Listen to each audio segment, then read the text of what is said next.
And we're now down to T-minus 30 seconds and counting here, Jose, as we listen into the final countdown with SpaceX Mission Control. A key word to listen for as we go into this final launch is that maximum Q, max Q you will hear at 58 seconds into the launch, and that is when they have the maximum loads on the spacecraft. Here we go. 6, 5, 4, 3, 2, 1, 0.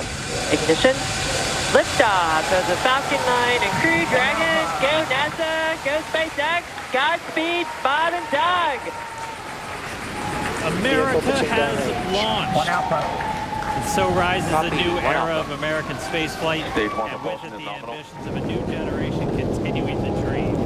20 seconds into flight, stage 1 propulsion is nominal.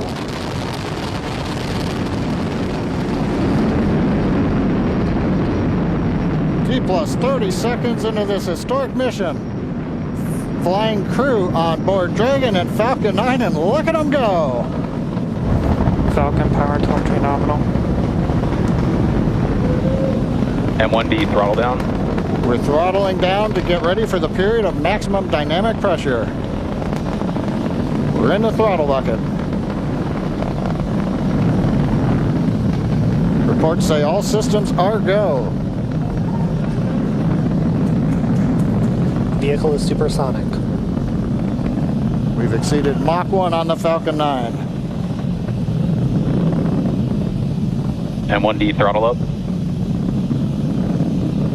We're throttling back up to full power as we're through max Q.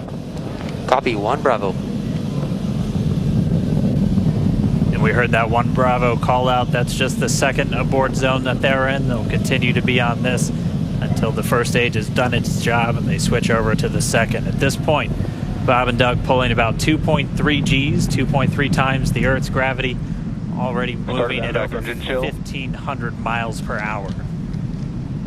We've heard the call out for 17,000 miles per hour. Listen, this has been a spectacular liftoff so far. It really harkens back to the Apollo days with the thunder and the roar and the buildings here at the Kennedy Space Center rumbling. Watch that countdown clock at 2 minutes and 38 seconds. MECO, main engine cutoff. That's going to be a critical moment as we listen into SpaceX. Astronauts into orbit. Coming up in about 20 seconds. M1D throttle down.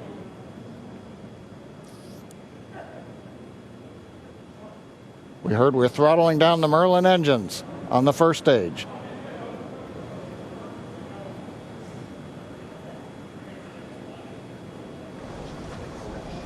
And we have MECO. MECO. 2 Alpha. Falcon stage separation confirmed. Copy, 2 Alpha. Critical moment there, MECO. Main engine cutoff from the first stage of the rocket now separating, allowing the second stage to continue along with the Dragon at 17,000 miles per hour, headed for the International Space Station. Jose, this could not have gone better. It has been absolutely picture perfect so far. They've got a 19-hour journey to the space station. Unbelievable is the word that comes to mind. Tom Costello, thank you very much. And joining us from Houston, astronaut Michael Fink. Michael, it seems like we've seen some of these images before, but it's all so different and new. It is new. This is a new rocket to launch people on. We've been working with SpaceX for a long time, NASA, the Air Force. We count on the Falcon 9. We still got second stage to get us into orbit. We're going to get to 17,500 miles an hour, 26,000 kilometers per hour, and it's exciting. Doug and Bob, they're in a surreal thing, just saying, I can't believe this is happening. And wow, the weather, right? So this is a great day, historic launch, and we're really happy so far. These guys will get to orbit, and then tomorrow they'll dock to the space station. They're going to be up for, they're going to be able to sleep in between time, take off their suits. It's going to be an interesting ride for them, and we're wishing them the best of luck. It is indeed 250 miles up above Earth at International Space Station. And speaking about weather, Al Roker's been keeping a close eye on it. Al, you know, this had to be scrubbed one time before. Earlier today, it looked like it was touch and go, but seems like the weather held up.